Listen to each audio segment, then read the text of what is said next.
میں نا بڑی روتلو ہوں تو اس لیے میری آواز شروع میں ہی رونے والی ہو جاتی ہے. میرے راستے میں سب سے بڑی رکاوٹ بننے والی میری بانجی تھی. السلام علیکم ناظرین. عبدالوارث گل صاحب جو کہ نو مسلم ہیں اور حقوق الناس فاؤنڈیشن چلا رہے ہیں،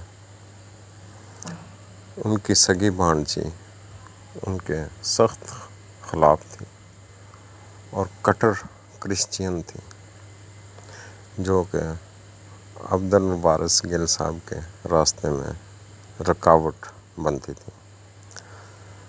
گل صاحب جہاں کہیں بھی جس گھر میں بھی جاتے ہیں وہ ان سے پہلے پہنچنے کی کوشش کرتی اور گھر والوں کو سمجھاتی کہ ان کی باتوں میں نہ آنا، یہ شیطانی باتیں کرتے ہیں اور کرسچینٹی پہ قائم رہنا. عبدالوارث گل صاحب کہتے ہیں کہ سب سے بڑی رکاوٹ یہی میری بھانجی تھی.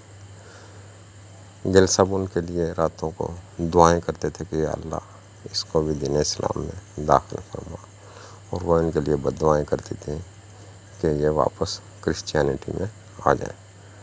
لیکن اللہ کو کچھ اور منظور تھا. اللہ تعالیٰ نے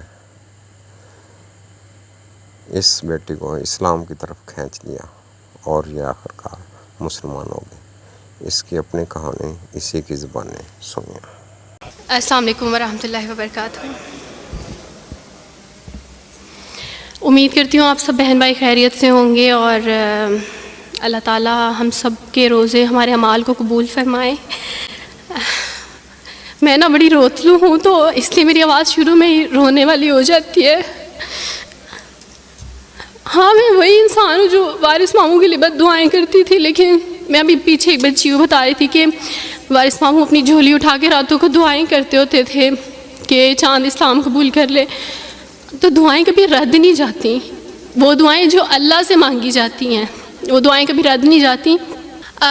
میں نے اپنی 25 سالہ زندگی جو تھی وہ کرسچینٹی میں اچھی خاصی پریچنگ میں گزاری. میں چرچ میں پریچ کرتی تھی، کلام پیش کرتی تھی. ایک آپ کہہ لیں کہ کٹر مسیحی تھی میں، اور ایسی مسیحی تھی جو وارث ماموں کو یعنی بولنے نہیں دیتی تھی فیملی میں. جب مجھے پتہ چلتا تھا کہ آج وارث ماموں فلاں فیملی میں وزٹ کر کے گئے ہیں، میں اس گھر میں پہنچ جاتی تھی. اس سے پہلے کہ وارث ماموں کی باتیں ان کے ذہن پہ اثر کریں، مجھے خدا کا کلام پیش کرنا ہے، ان کے گھر پہ جا کے دعا کرنی ہے تاکہ شیطان اپنا کام نہ کرے. بیکاز میرے نزدیک وارث ماموں جو کام کر رہے تھے وہ شیطان کا کام تھا، کیونکہ وہ خداوند سے دور کر رہے تھے میرے لوگوں کو. تو میں اس فیملی میں پہنچ جاتی تھی، اپنے لوگوں کو چاہتی تھی کہ وہ خداوند کے ساتھ جڑے رہیں، وہ کبھی خداوند کا انکار نہ کریں، وہ یسوع مسیح کا انکار نہ کریں. یہ سب میری یعنی میں آپ کہہ لیں کہ ایک اسٹرانگ ورک کرتی تھی. مجھے اس چیز کا ڈر رہتا تھا کہ وارث ماموں کی وجہ سے اب مزید لوگ اسلام قبول نہ کر لیں. لیکن کیا پتہ تھا کہ اللہ تعالیٰ مجھے ہی دائرہ اسلام میں لے آئیں گے اور میں ہی وہ شخص بنوں گی جو اسلام قبول کرے گی. CSS کر رہی تھی، میں نے BA کمپلیٹ کیا اپنا، اور اس کے بعد میں CSS کر رہی تھی. اس کے دوران اللہ تعالیٰ نے مجھے یہ توفیق دی کہ اسٹڈی آف ڈفرینٹ ریلیجنس کی کتاب پڑھنے کے دوران یہ سبجیکٹ جب میں پڑھ رہی تھی تو مجھے پتہ چلا کہ اسلام ہی خوبصورت مذہب ہے. اچھا آپ یقین جانیں وارث ماموں رمضان میں قرآن پاک ڈسٹریبیوٹ کرتے تھے اور راشن دیتے تھے. تو میرے بھائی کے ایک جہاں ڈیوٹی کرتے ہیں وہاں ایک انکل تھے، گارڈ تھے، ان کے لیے قرآن پاک لے کے ان سے رکھا ہوا تھا اور راشن بھی لے کے رکھا ہوا تھا. اور میں اس قرآن پاک کو نا چھپا کے اپنی سیف میں رکھتی تھی اور ڈرتی تھی کہ کسی دن میں اس کو کھول نہ لوں. اکثر ایک دو دفعہ پکڑا کہ کھول کے دیکھوں تو صحیح، کوئی نہ کوئی غلطی تو ہوگی نا اس قرآن میں بھی، یہ تو بڑی باتیں کرتے ہیں بائبل کے بارے میں، کچھ نہ کچھ تو ہوگا. لیکن اب یقین جانے ایک ڈر تھا کہ جس دن میں نے اس قرآن کو پڑھا میں اس قرآن کو اپنا دل دے بیٹھوں گی. اور وہی ہوا کہ جب میں نے قرآن پڑھا تو میں اس پر ایمان لائے بغیر نہیں رہ سکی. ایک رات وارث ماموں کو کال کی اور ان سے کہا کہ 2 بجے کا لگ بھگ ٹائم تھا، اور ان سے کہا کہ وارث ماموں مجھے آپ سے ضروری بات کرنی ہے. تو انہوں نے کہا کہ کیا بات ہے بیٹی، کوئی زندگی موت کی بات ہے؟ تو میں نے کہا کہ ایسا ہی سمجھ لیں، میں رو رہی تھی.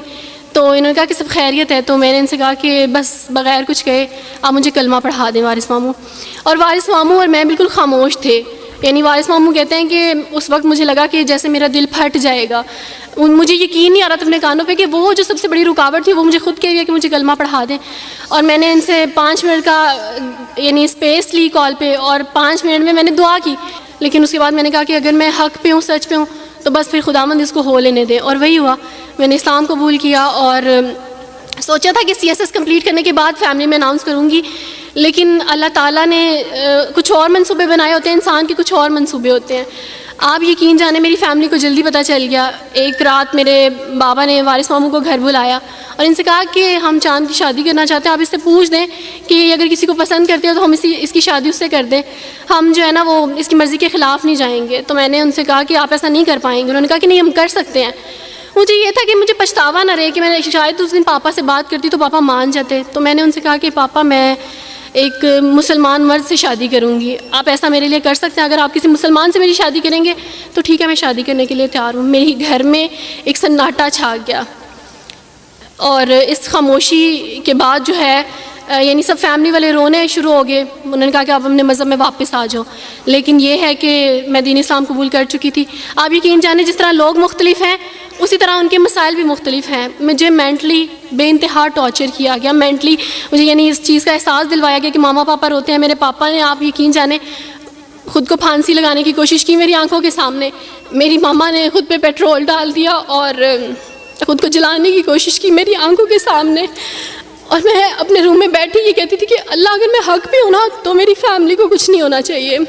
پھر بہرحال مجھے میری فیملی سے نکال دیا گیا یہ اس ڈر سے کہ میری وجہ سے دوسرے بہن بھائی بھی اس راہ پہ نہ چلے جائیں. اور وارث ماموں کو بلا کے مجھے گھر بھیج دیا گیا، ان کے گھر بھیج دیا گیا.